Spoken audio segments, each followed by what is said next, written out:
Assalamualaikum warahmatullahi wabarakatuh. Teman-teman dimanapun berada yang dirahmati Allah. Untuk penonton baru maupun setia, semoga kalian selalu diberikan kesehatan, kelancaran rezeki, dan kemudahan dalam segala urusan. Selamat datang di channel Pasti Gampang.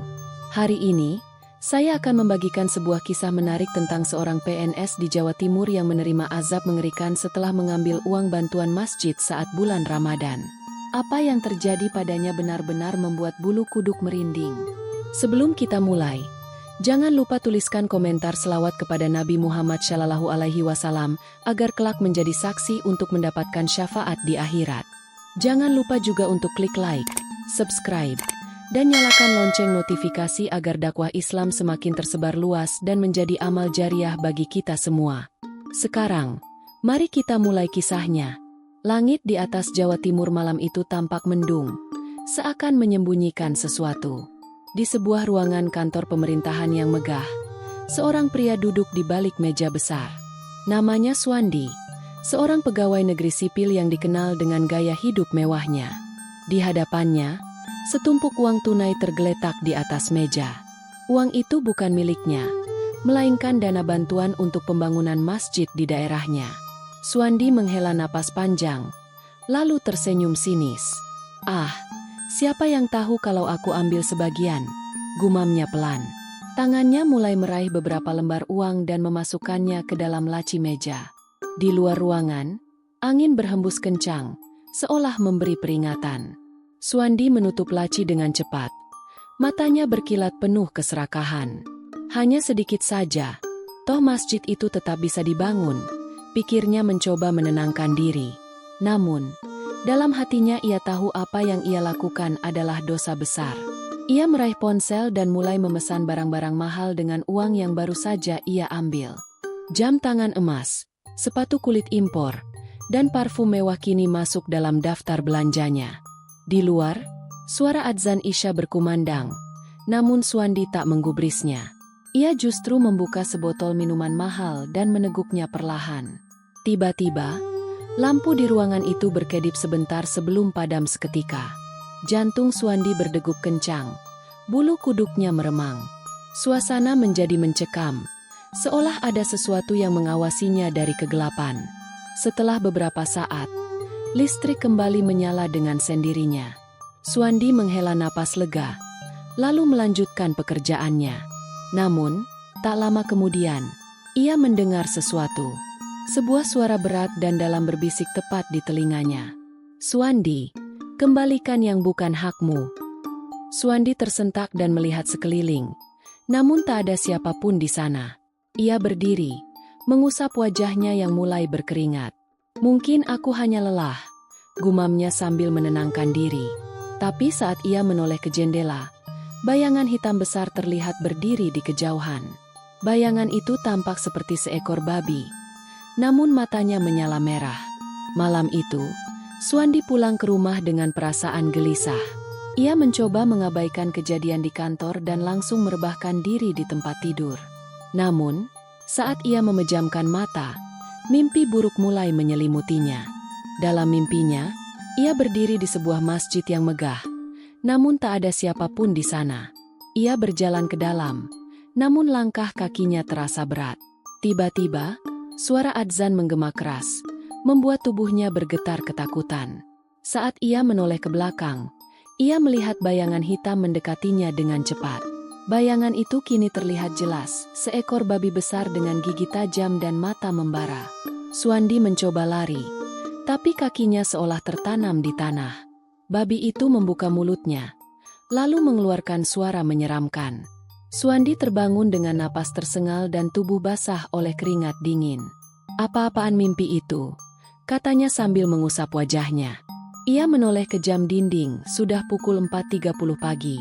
Dari kejauhan, suara sahur terdengar dari pengeras suara masjid. Perutnya terasa aneh, seolah ada sesuatu yang bergerak di dalamnya. Ia mencoba bangkit, namun tubuhnya terasa lebih berat dari biasanya. Ketika ia berdiri di depan cermin, ia terkejut melihat bayangannya sendiri. Kulit wajahnya tampak lebih gelap, dan hidungnya terlihat lebih besar dari biasanya. "Apa aku masih bermimpi?" gumamnya sambil mengusap wajahnya dengan tangan gemetar. Namun, saat ia menatap matanya sendiri, ia bisa melihat sepasang mata merah menyala di balik cermin. Seharian penuh Suwandi merasa tubuhnya semakin berat dan aneh. Ia berusaha meyakinkan dirinya bahwa ini hanya efek dari mimpi buruk. Namun, saat siang tiba, kulitnya mulai terasa kasar dan tumbuh bulu-bulu halus. Tangannya mulai gemetar. Kuku-kukunya terasa lebih tebal dari biasanya. Ia mencoba meraih cermin sekali lagi. Namun refleksi di depannya membuatnya hampir menjerit. Hidungnya semakin melebar. Bentuk wajahnya berubah sedikit demi sedikit. Suwandi panik. Ia menggosok wajahnya dengan air, berharap semua ini hanya ilusi. Tapi perubahan itu nyata, dan semakin cepat. Saat ia menoleh ke pintu kamar, terdengar suara ketukan keras. "Pak Suwandi, ada tamu yang ingin bertemu dengan Anda," ujar seorang asisten dari luar. Suwandi berusaha menenangkan dirinya, lalu memakai topeng kain untuk menutupi wajahnya. Ia berjalan keluar kamar dengan langkah goyah. Jantungnya berdegup kencang. Saat ia membuka pintu ruang tamu, 2 orang berseragam dinas sudah berdiri di sana. "Pak Suwandi, kami dari bagian pengawasan dana. Kami ingin membahas laporan kejanggalan dalam penggunaan anggaran bantuan masjid." Keringat dingin mengalir di pelipis Suwandi. Tentu, silakan duduk," jawabnya dengan suara bergetar. Namun, saat ia melangkah ke depan, sesuatu terjadi. Telinganya tiba-tiba terasa panjang dan terkulai ke samping. Tangannya mulai bergetar semakin hebat. Kuku-kukunya menebal seperti cakar. Suwandi mulai merasakan sesuatu yang mengerikan. Perubahan ini belum selesai. Suwandi mencoba duduk dengan tenang di hadapan para petugas. Namun, keringat dingin terus mengalir dari pelipisnya. Tubuhnya terasa semakin aneh. "Kami mendapat laporan bahwa ada sejumlah dana yang hilang dalam anggaran bantuan masjid," ucap salah satu petugas dengan nada serius. Suwandi menelan ludah, mencoba menutupi kegugupannya. "Itu mungkin hanya kesalahan administrasi. Saya akan cek kembali," jawabnya dengan suara parau. Salah satu petugas mengamati gerak-geriknya dengan tajam. "Pak Suwandi, apakah Anda baik-baik saja? Wajah Anda terlihat pucat," ujar petugas lain dengan curiga. Suwandi mengangguk cepat, berusaha menahan perubahan yang mulai terjadi di tubuhnya. Tangannya yang tersembunyi di bawah meja kini mulai berubah warna. Kulitnya mengeras. Ia merasakan dorongan aneh dalam tubuhnya, seolah ada sesuatu yang ingin keluar. Setelah pertemuan berakhir, Suwandi segera berlari ke kamar mandi. Ia menutup pintu dengan cepat dan mengunci diri di dalam. Wajahnya kini tampak lebih kasar, dengan rambut-rambut halus mulai tumbuh di pipinya. "Apa yang terjadi pada tubuhku?" gumamnya dengan napas terengah-engah. Tiba-tiba, rasa gatal yang luar biasa menyerang seluruh tubuhnya. Ia mencakar kulitnya sendiri, tetapi semakin ia menggaruk, semakin kulitnya berubah menjadi kasar. Telinganya semakin panjang, dan bentuk wajahnya mulai menyerupai moncong. Suwandi menatap bayangannya di cermin dengan mata terbelalak. Ia ingin menjerit, tetapi suaranya terdengar lebih berat, lebih dalam, lebih menyerupai dengkuran binatang. Pintu kamar mandi tiba-tiba diketuk dengan keras. "Pak Suwandi, apakah Anda baik-baik saja?" Suara dari luar terdengar cemas.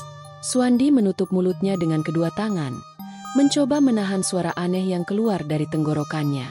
Ia menarik napas dalam-dalam, lalu menjawab dengan suara setenang mungkin. "Aku baik-baik saja. Hanya sedikit pusing, mungkin karena kurang tidur," katanya sambil berusaha mengendalikan diri.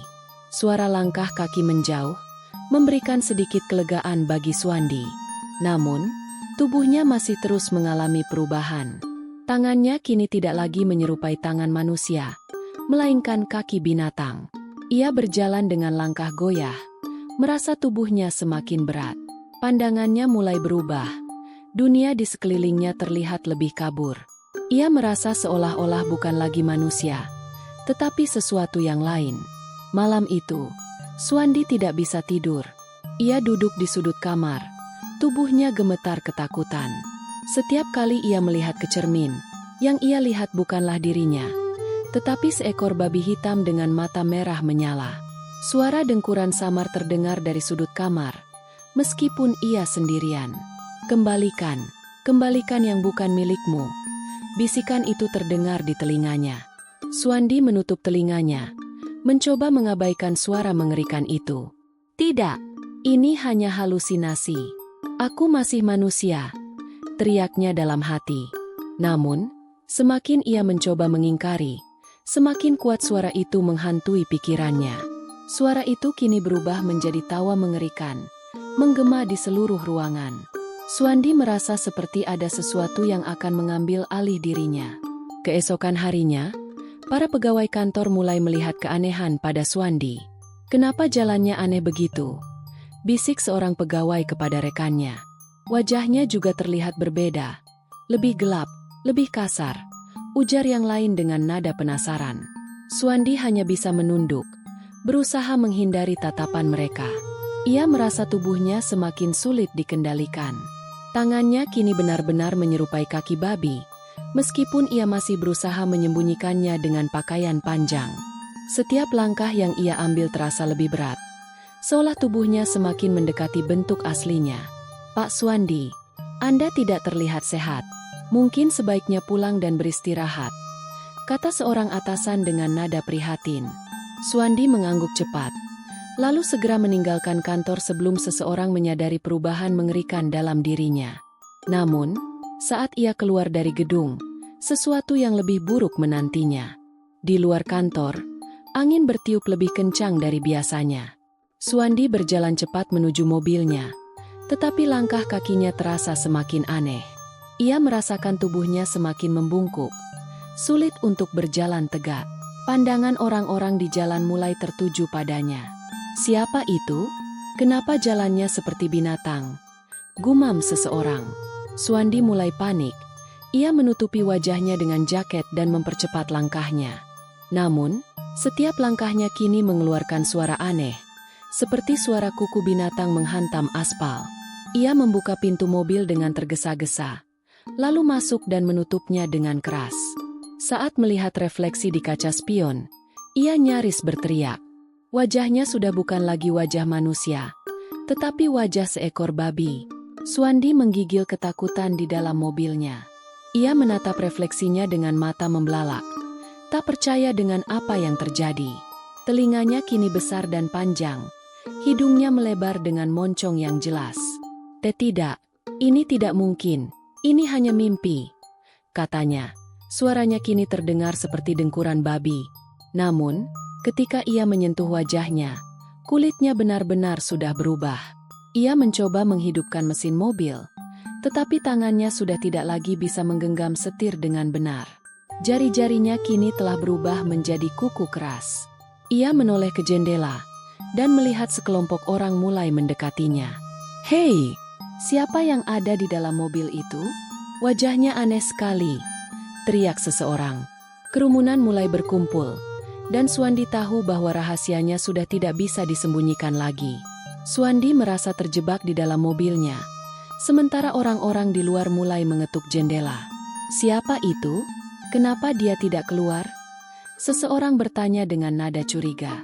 Suandi menggeleng, tubuhnya gemetar. Keringat mengalir deras di dahinya. Ia tahu bahwa sebentar lagi, semua orang akan mengetahui apa yang telah terjadi padanya. Ia menutup matanya, berharap semua ini hanyalah mimpi buruk yang akan segera berakhir. Namun, suara dari dalam dirinya berbisik pelan. Ini bukan mimpi, ini adalah hukuman. Dan tidak ada jalan untuk lari. Suandi mencoba tetap diam di dalam mobil, berharap kerumunan di luar segera pergi. Namun, semakin lama, semakin banyak orang yang berkumpul di sekitarnya. Bisikan mengerikan itu kembali terdengar di telinganya. Mereka akan tahu, mereka akan melihat. Tidak ada lagi tempat untuk bersembunyi. Suandi menutup telinganya dengan kedua tangan, berharap suara itu menghilang. Namun, suara itu semakin jelas, semakin nyata, seolah-olah berasal dari dalam dirinya sendiri. Ia menatap kaca spion sekali lagi, berharap melihat wajahnya yang lama. Tapi yang ia lihat adalah seekor babi hitam dengan mata merah menyala. Ia menggeleng cepat, mencoba menyangkal kenyataan di depannya. Tapi semua ini bukan mimpi, dan ia tahu waktunya semakin menipis. Di luar mobil, kerumunan mulai berbicara dengan suara yang lebih keras. "Orang ini aneh. Kenapa dia tidak keluar?" ujar seorang pria dengan nada curiga. "Iya, dari tadi dia cuma diam di dalam. Jangan-jangan dia buronan," sahut yang lain. Seorang pria berbadan besar mengetuk kaca jendela mobil dengan keras. "Hei, kalau kamu tidak punya niat buruk, keluarlah," katanya dengan nada tegas. Suandi semakin panik. Tubuhnya semakin terasa berat dan sulit digerakkan. Jari-jarinya yang kini berubah menjadi kuku binatang tak bisa lagi menggenggam pintu mobil dengan benar. Ia mencoba menarik napas dalam-dalam, tapi setiap hembusan nafasnya terdengar seperti dengkuran. "Tidak, aku masih manusia. Aku masih manusia," gumamnya dalam hati. Namun, kenyataan berkata lain, dan semua orang di luar akan segera mengetahuinya. Ponselnya tiba-tiba berdering, membuat Suandi tersentak. Dengan susah payah, ia mencoba meraih ponsel di dashboard mobil. Di layar, tertera nama Pak Hadi, kepala dinas. Jantung Suandi berdegup semakin kencang. Tangannya yang kini tak lagi seperti tangan manusia gemetar hebat. Dengan penuh kesulitan, ia mengangkat panggilan itu. "Pak Suandi, ada masalah serius. Kami mendapat laporan bahwa dana bantuan masjid yang Anda kelola tidak sesuai catatan." Suara Pak Hadi terdengar tegas. Suandi terdiam, tubuhnya semakin panas. Keringat mengalir deras di wajahnya yang kini semakin berubah. "Kami akan segera mengadakan audit. Anda harus datang ke kantor sekarang juga," lanjut suara di telepon. Suandi membuka mulutnya, ingin berbicara. Tetapi suara yang keluar bukan lagi suara manusia, melainkan suara dengkuran babi yang berat dan dalam. Suara di seberang telepon terdiam, seolah tak percaya dengan apa yang baru saja didengar. "Pak Suandi, apa yang terjadi dengan suara Anda?" tanya Pak Hadi dengan nada curiga. Suandi panik. Ia menutup telepon dengan cepat dan melemparkan ponselnya ke kursi sebelah. Di luar mobil, seseorang melihat sesuatu yang mencurigakan. "Tunggu, kenapa tangannya seperti?" bisik seorang wanita di antara kerumunan. Pria berbadan besar yang tadi mengetuk kaca kini semakin penasaran. Dengan cepat, ia meraih gagang pintu mobil dan menariknya dengan paksa. Pintu terbuka, dan semua orang melihat apa yang tersembunyi di dalam. Wajah Suandi yang kini hampir sepenuhnya berubah menjadi babi. Jeritan terdengar dari kerumunan. "Astagfirullah, apa itu?" teriak seorang ibu yang langsung mundur ketakutan. Suandi menutup wajahnya dengan tangan yang kini menyerupai kaki babi. Orang-orang di sekitar berteriak ketakutan. Beberapa mundur dengan wajah pucat. Ini manusia atau bukan?" ujar seseorang dengan suara gemetar. Beberapa orang mulai mengambil ponsel mereka, merekam kejadian aneh itu. Video Suandi yang berubah menjadi babi mulai tersebar di media sosial. Ada yang panggil Ustadz. "Ini pasti ulah jin atau azab dari Allah," seru seorang pria tua. Suandi mencoba berbicara, mencoba menjelaskan, tetapi suaranya hanya keluar sebagai dengkuran babi.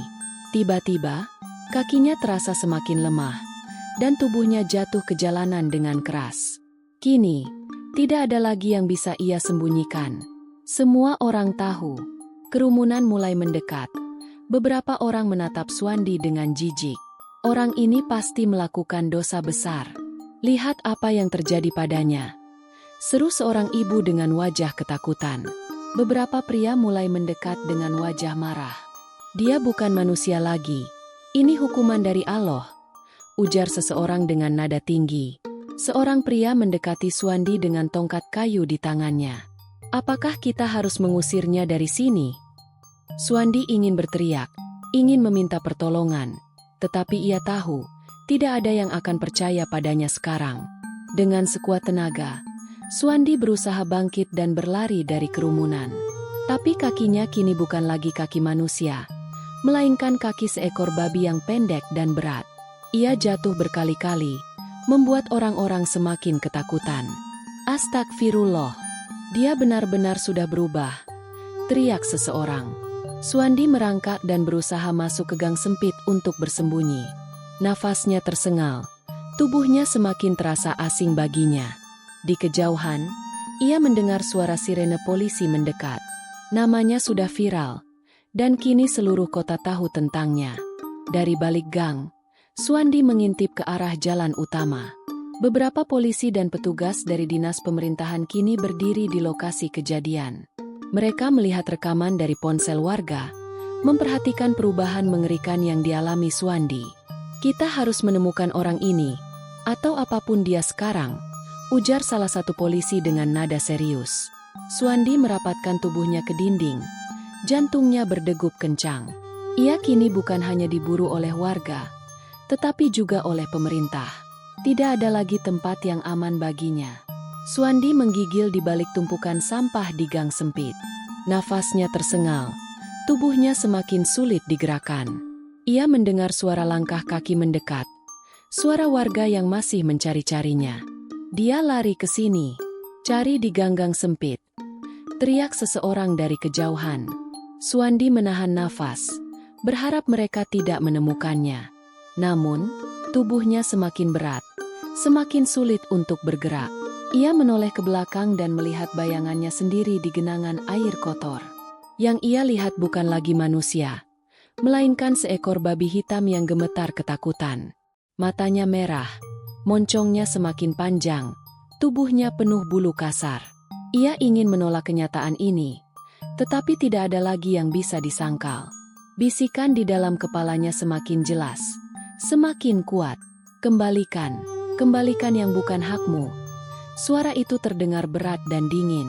Suandi menutup telinganya dengan kedua tangan, yang kini sudah menyerupai kaki babi. "Tidak, aku tidak mencuri. Aku hanya mengambil sedikit," jeritnya dalam hati. Namun suara itu tidak menghilang, malah semakin memenuhi pikirannya. "Setiap rupiah yang kau ambil adalah hak mereka yang beribadah, dan kini kau harus menerima akibatnya." Suandi menggigit bibirnya. Matanya mulai berair. Ia mulai menyesali segalanya. Tapi semuanya sudah terlambat. Langkah kaki warga semakin mendekat. Cahaya senter mulai masuk ke dalam gang. Ia harus bergerak, atau semuanya akan berakhir di sini. Dengan sekuat tenaga, Suandi menyeret tubuhnya keluar dari gang. Ia menuju ke arah tempat pembuangan sampah besar di pinggiran kota. Bau busuk menyengat hidungnya, tetapi ia tidak punya pilihan lain. "Kalau aku bisa bersembunyi sampai malam, mungkin aku bisa pergi dari kota ini," pikirnya panik. Namun, langkahnya semakin lambat, tubuhnya semakin berat. Ia tidak lagi bisa berdiri tegak. Kini ia benar-benar berjalan seperti seekor babi. Suara warga masih terdengar di belakangnya. Mereka terus mencari. "Di mana dia? Tadi ada yang lihat dia ke arah sini." Suandi menahan napas, berharap mereka tidak menemukannya. Tapi di kejauhan, ia melihat sesuatu yang lebih mengerikan. Sebuah sosok hitam berdiri di tengah kegelapan, menatapnya dengan mata menyala merah. Suandi membeku di tempatnya, tubuhnya gemetar ketakutan. Sosok hitam itu tidak bergerak, hanya berdiri di sana menatapnya. Meski tidak bisa melihat wajahnya, Suandi bisa merasakan tatapan itu menembus jiwanya. Siapa kau?" Gumamnya dengan suara yang hampir tidak terdengar. Sosok itu tetap diam, tapi suara berat kembali menggema di kepalanya. "Kau sudah tahu siapa aku?" Suandi merinding, tubuhnya semakin kaku. Sosok itu perlahan melangkah maju. Bayangannya semakin jelas di bawah cahaya lampu jalan yang redup. Ia mengenakan jubah hitam panjang, tangannya kurus dengan kuku yang panjang. Dan di wajahnya tersenyum sebuah senyum yang tidak manusiawi. Apa yang kau inginkan dariku?" Suandi bertanya dengan suara gemetar. Sosok itu tidak langsung menjawab, hanya menatapnya dengan intens. Lalu, dengan suara yang dalam dan dingin, ia berbicara. "Aku bisa mengakhiri penderitaanmu, tapi kau harus membayar harganya." Suandi menelan ludah. Rasa takut semakin menyesakkan dadanya. "Harga? Apa maksudmu?" tanyanya dengan suara nyaris berbisik. Sosok itu tersenyum lebih lebar, menunjukkan gigi-giginya yang tajam. Kembalikan yang kau curi, dan serahkan jiwamu. Suandi mundur selangkah. Kakinya gemetar hebat. Ia tahu bahwa menerima tawaran ini berarti mengakhiri segalanya. Tetapi menolak juga bukan pilihan yang lebih baik. Dari kejauhan, suara langkah kaki semakin dekat. Warga yang mencari Suandi kini sudah semakin dekat dengan tempat persembunyiannya. "Hei, aku melihat sesuatu bergerak di sana," teriak seseorang. Senter mulai diarahkan ke arah Suandi dan sosok hitam itu. Dalam sekejap, sosok hitam itu menghilang, hanya meninggalkan bayangan samar. Kini, hanya Suandi yang berdiri di sana, atau lebih tepatnya, seekor babi hitam besar dengan mata penuh ketakutan. Warga melihatnya dan langsung berteriak, "Astagfirullah! Itu dia! Itu dia!" Beberapa orang langsung mundur, ketakutan melihat makhluk di depan mereka. Suandi hanya bisa terdiam, menyadari bahwa ini adalah akhirnya. Dia bukan manusia lagi. Ini adalah hukuman dari Allah, seru seorang pria tua. Warga mulai berbisik satu sama lain. Beberapa dari mereka mulai membaca ayat suci. Beberapa orang yang lebih berani mendekat, mencoba melihat lebih jelas. "Astagfirullah, bukankah dia mirip Pak Suandi?" bisik seseorang dengan suara gemetar. "Itu dia. Itu orang yang menggelapkan uang bantuan masjid," teriak pria lain. Mata Suandi membelalak. Tubuhnya gemetar hebat. Ia ingin berbicara, ingin menjelaskan. Tapi tidak ada kata-kata yang bisa keluar dari mulutnya. Yang terdengar hanyalah suara dengkuran berat. Suara seekor babi. Kini semua orang tahu bahwa Suandi bukan lagi manusia. Warga yang tadinya takut kini mulai dipenuhi dengan amarah. "Dia mencuri uang masjid, dan lihat apa yang terjadi padanya," seru seseorang. "Ini azab yang nyata. Kita tidak boleh membiarkannya di sini." Beberapa orang mulai mengangkat batu, sementara yang lain mengambil kayu. Suandi berusaha mundur, mencoba mencari jalan keluar. Tapi kakinya kini terlalu berat. Tubuhnya terlalu lambat untuk berlari. Batu pertama dilempar, mengenai punggungnya dengan keras. Ia meringis kesakitan, tetapi tidak bisa mengeluarkan suara manusia. Satu persatu, warga mulai melemparinya, hingga tubuhnya mulai penuh luka. Suandi jatuh ke tanah. Tubuhnya gemetar menahan rasa sakit. Batu demi batu terus menghantam tubuhnya. Beberapa mengenai kepalanya dengan keras. Ia ingin berteriak meminta ampun, ingin menjelaskan bahwa ia masih manusia. Namun, setiap kali ia membuka mulut, yang keluar hanyalah dengkuran babi yang menyedihkan. Warga semakin marah, semakin bersemangat menghukumnya. Dia pantas menerima ini. Uang bantuan masjid bukan untuk kesenangan pribadinya, seru seorang pria. Allah telah menunjukkan azabnya. Kita tidak bisa membiarkan makhluk ini hidup di antara kita, teriak yang lain. Suandi berusaha merangkak, mencoba menjauh dari kerumunan yang semakin brutal. Namun, tubuhnya sudah terlalu lemah. Kakinya tak mampu lagi menopang beratnya. Ia hanya bisa menunggu apa yang akan terjadi selanjutnya. Dalam ketakutan yang tak terlukiskan. Di tengah kekacauan itu, tiba-tiba terdengar suara lantang dari kejauhan. "Hentikan semua ini."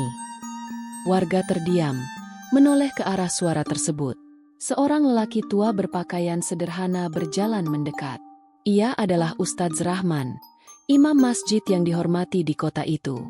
Wajahnya penuh ketenangan, tetapi matanya memancarkan wibawa yang tak terbantahkan. "Apa yang kalian lakukan?" tanyanya dengan suara tenang namun penuh tekanan. "Ustadz, ini makhluk terkutuk. Ini pasti azab Allah atas perbuatannya," sahut seorang pria muda. Ustadz Rahman menatap Suandi yang tergeletak di tanah dengan napas tersengal. Mata Suandi bertemu dengan mata sang Ustadz, dan untuk pertama kalinya, ia merasakan secercah harapan. Ustadz Rahman melangkah mendekati Suandi, mengamati kondisinya dengan seksama. "Kalian semua yakin ini adalah azab dari Allah?" tanyanya sambil menyapu pandangan ke arah warga. Warga mulai saling berpandangan. Beberapa di antaranya mulai ragu. Jika ini azab, maka bukan tugas kita untuk menghukumnya lebih jauh. Ustadz Rahman mengangkat tangannya ke langit. lalu mulai membaca doa dengan suara yang khusyuk. Suara lantunan ayat suci mengalun, memenuhi udara dengan getaran yang dalam. Tiba-tiba, angin berhembus kencang. Langit yang tadinya terang mulai mendung. Suandi merasakan tubuhnya semakin berat, seolah ada sesuatu yang menariknya ke dalam kegelapan. Ampuni aku, bisiknya dalam hati, meskipun ia tahu semuanya sudah terlambat. Ustadz Rahman mengakhiri doanya, lalu menatap warga dengan tatapan penuh makna. Bawa dia ke tempat yang lebih sepi. Kita tidak bisa membiarkan kekerasan terjadi di sini, katanya tegas. Beberapa warga masih terlihat ragu, tetapi akhirnya mereka menuruti perintah sang ustadz. Suandi diangkat dan dibawa ke halaman belakang masjid yang sepi. Ia kini dikelilingi oleh beberapa orang yang masih tidak percaya dengan apa yang mereka lihat. Apa yang harus kita lakukan padanya, Ustadz? Tanya seseorang dengan suara lirih. Ustadz Rahman menarik napas panjang sebelum menjawab. Kita hanya bisa menunggu. Apakah Allah akan mengampuninya atau menghukumnya sepenuhnya? Suasana menjadi hening. Hanya terdengar suara angin yang berdesir di antara pepohonan. Suandi menutup matanya, menunggu apa yang akan terjadi selanjutnya. Suandi merasa seperti melayang di antara dua dunia. Ia tidak lagi merasakan rasa sakit, tetapi juga tidak merasa ringan. Di sekelilingnya, semuanya gelap, tanpa suara, tanpa bentuk. Ia mencoba berbicara, tetapi suaranya tidak terdengar. Apakah ini akhir dari segalanya? Pikirnya dalam hati. Tiba-tiba, di kejauhan, ia melihat cahaya kecil yang perlahan membesar. Dari dalam cahaya itu, terdengar suara yang lembut namun penuh wibawa. Waktumu belum tiba, tetapi hukumanmu belum berakhir. Cahaya itu semakin terang, semakin menyilaukan. Lalu semuanya menjadi gelap kembali. Suandi membuka matanya dengan napas terengah-engah. Ia masih berada di halaman belakang masjid, dikelilingi oleh beberapa warga dan Ustadz Rahman. Tubuhnya masih berbentuk babi, tetapi ia bisa merasakan sesuatu yang berbeda. Apa yang terjadi? Gumam seorang warga yang memperhatikan dengan cemas. Ustadz Rahman menatapnya dengan tajam, seolah bisa melihat sesuatu yang tidak dilihat orang lain. Dia masih di sini, tetapi jiwanya berada di antara dua dunia, kata sang ustadz dengan nada penuh makna. Suasana menjadi semakin tegang. Semua orang menunggu apa yang akan terjadi selanjutnya. Suandi hanya bisa pasrah. Apakah ini kesempatan terakhirnya untuk bertobat? Langit yang tadinya mendung tiba-tiba bergemuruh. Petir menyambar di kejauhan. Semua orang menoleh ke atas, melihat awan hitam yang bergerak cepat. Allah sedang menunjukkan kuasanya, bisik seseorang dengan penuh kekaguman. Suandi merasakan sesuatu yang aneh dalam tubuhnya. Tubuhnya yang tadinya berat dan lemah mulai terasa lebih ringan. Ia mencoba berdiri, tetapi kakinya masih belum sepenuhnya kembali seperti manusia. Apakah ini pertanda bahwa ia diberi kesempatan kedua? Tanya seorang warga dengan suara penuh harap. Ustadz Rahman menutup matanya sejenak, lalu berkata, "Kita akan tahu dalam waktu dekat." Hanya Allah yang tahu apa yang akan terjadi pada Suandi. Malam itu, Suandi tertidur dengan tubuh masih dalam bentuk babi. Dalam tidurnya, ia kembali bermimpi berada di dalam masjid yang luas dan kosong. Cahaya putih menyinari ruangan, dan di depannya berdiri sosok berjubah putih. "Kau telah mengambil yang bukan hakmu, dan kau telah melihat akibatnya." Suandi menunduk. Air mata mengalir dari matanya yang merah.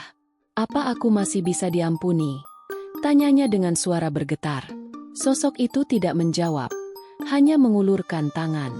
Saat Suandi menyentuhnya, ia merasakan sesuatu yang hangat dan damai. Tiba-tiba, ia terbangun dan menyadari bahwa tubuhnya terasa berbeda. Pagi menjelang, cahaya matahari menyinari halaman belakang masjid. Warga yang berjaga semalaman menatap Suandi dengan mata terbelalak. Tubuhnya perlahan mulai berubah. Bulu hitam yang kasar mulai menghilang. Bentuk tubuhnya kembali seperti manusia. Warga berbisik satu sama lain, tak percaya dengan apa yang mereka lihat. "Allahu Akbar, dia kembali!" seru seseorang dengan suara bergetar. Ustadz Rahman tersenyum tipis, lalu berbisik, Mungkin ini pelajaran dan kesempatan terakhirnya. Suandi terisak. Ia tahu bahwa ia telah diberi kesempatan kedua. Suandi terduduk di tanah. Tubuhnya masih terasa lemas. Tangannya menyentuh wajahnya sendiri, memastikan bahwa ia benar-benar kembali menjadi manusia. Warga yang menyaksikan keajaiban ini masih berdiri terpaku, tak percaya dengan apa yang mereka lihat. Allahu Akbar. Ini adalah tanda kebesarannya, bisik seseorang dengan penuh takjub. Ustadz Rahman melangkah mendekat, menatap Suandi dengan penuh makna. Allah telah memberimu kesempatan, tapi apakah kau akan menyia-nyiakannya? Tanyanya dengan suara dalam. Mata Suandi berkaca-kaca. Tubuhnya gemetar karena campuran rasa takut dan syukur. Ia menunduk, tak sanggup menahan air matanya. Saya telah melakukan kesalahan. Saya ingin menebus semuanya. Warga terdiam, menunggu apa yang akan terjadi selanjutnya. Suandi perlahan bangkit, masih merasa asing dengan tubuh manusianya sendiri. Saya akan mengembalikan semua uang yang saya ambil. Saya bersumpah atas nama Allah, katanya dengan suara serak. Warga mulai melihatnya dengan pandangan berbeda, tidak lagi penuh kebencian, tapi ada sedikit rasa iba. Lalu apa yang akan kau lakukan setelah ini? Tanya Ustadz Rahman. Suandi menarik napas panjang, lalu menundukkan kepala. Saya akan meminta maaf kepada semua orang yang telah saya rugikan, dan saya ingin menghabiskan sisa hidup saya untuk beribadah. Ustadz Rahman mengangguk pelan, tanda ia menerima niat baik itu. Taubat harus dilakukan dengan sungguh-sungguh. Kau tidak hanya harus mengembalikan hak orang lain, tapi juga membersihkan hatimu, katanya lembut. Suandi mengangguk dalam, air mata mengalir di pipinya. Ia tahu bahwa jalan untuk menebus dosanya masih panjang, tapi ia telah siap menjalaninya. Berita tentang kejadian Suandi tersebar ke seluruh kota, bahkan sampai ke daerah lain. Beberapa orang masih tak percaya, sementara yang lain menjadikannya pelajaran berharga. Itulah akibatnya kalau mengambil hak orang lain, kata seseorang. Untung dia masih diberi kesempatan untuk bertaubat, ujar yang lain. Suandi mengembalikan semua uang yang ia ambil, bahkan menambahkan sebagian dari hartanya sendiri untuk masjid. Ia juga mengundurkan diri dari pekerjaannya sebagai PNS, memilih untuk menjalani hidup sederhana. Warga mulai menerimanya kembali, meskipun sebagian masih merasa takut dan ragu. Biarkan waktu yang membuktikan apakah dia benar-benar sudah berubah, kata seorang pria tua bijak. Suandi sadar bahwa kepercayaan tidak bisa didapatkan begitu saja. Ia harus membangunnya kembali, dan ia siap untuk melakukannya. Malam itu, Suandi duduk di dalam masjid, seorang diri. Ia membaca Al-Quran dengan perlahan, meresapi setiap ayat yang ia lantunkan. Dulu, suara adzan tak pernah ia hiraukan. Sekarang, ia menunggu-nunggu saat itu tiba. Ia menatap sekeliling, merasakan ketenangan yang belum pernah ia rasakan sebelumnya. Aku hampir kehilangan semuanya, tapi Allah masih memberiku kesempatan, gumamnya dalam hati. Tiba-tiba, seorang anak kecil masuk dan duduk di sampingnya. Pak, apakah benar dulu Bapak pernah berubah jadi babi? Tanya anak itu polos. Suandi tersenyum tipis, lalu mengusap kepala anak itu dengan lembut. Yang lebih penting adalah, sekarang aku ingin berubah menjadi manusia yang lebih baik, jawabnya pelan. Anak itu tersenyum, lalu ikut duduk dan mendengarkan Suandi membaca ayat suci. Warga desa perlahan mulai menerima kehadiran Suandi kembali. Beberapa orang yang dulu membencinya kini melihat perubahan yang ia lakukan. Dulu dia korupsi, tapi lihat sekarang, dia lebih banyak membantu orang lain, bisik seseorang di pasar. Mungkin benar, setiap orang masih punya kesempatan untuk berubah, ujar yang lain. Ustadz Rahman tersenyum dari kejauhan, melihat Suandi yang kini lebih rajin beribadah. Hukuman yang ia terima telah mengubahnya, tapi yang lebih penting, ia memilih untuk memperbaiki dirinya sendiri. Tak ada yang tahu berapa lama hidup seseorang di dunia ini. Namun, yang pasti, setiap orang akan dimintai pertanggungjawaban atas apa yang mereka lakukan. Dan Suandi kini telah memilih jalannya sendiri. Bukan lagi sebagai manusia yang serakah, tetapi sebagai seseorang yang ingin menebus kesalahannya. Tanda-tanda orang munafik ada 3. Jika berbicara ia berdusta, jika berjanji ia mengingkari, dan jika diberi amanah ia berkhianat. Hadis riwayat Bukhari dan Muslim. Daging yang tumbuh dari hasil yang haram, maka neraka lebih pantas baginya. Hadis riwayat Ahmad dan At-Tirmidzi. Dan janganlah kamu makan harta orang lain dengan jalan yang batil. Quran Surat Al-Baqarah 188. Sesungguhnya Allah mencintai orang-orang yang bertaubat dan mencintai orang-orang yang mensucikan diri. Quran Surat Al-Baqarah 222. Tidak semua orang diberi kesempatan kedua dalam hidup ini. Namun, bagi mereka yang sadar dan ingin berubah, pintu taubat selalu terbuka. Suwandi telah mengalami azab yang mengerikan, tetapi ia juga telah mendapatkan pelajaran paling berharga dalam hidupnya. Harta, jabatan, dan kesenangan dunia tidak ada artinya jika didapatkan dengan cara yang salah. Karena pada akhirnya, yang paling berharga adalah bagaimana seseorang bisa kembali ke jalan yang benar. Tamat.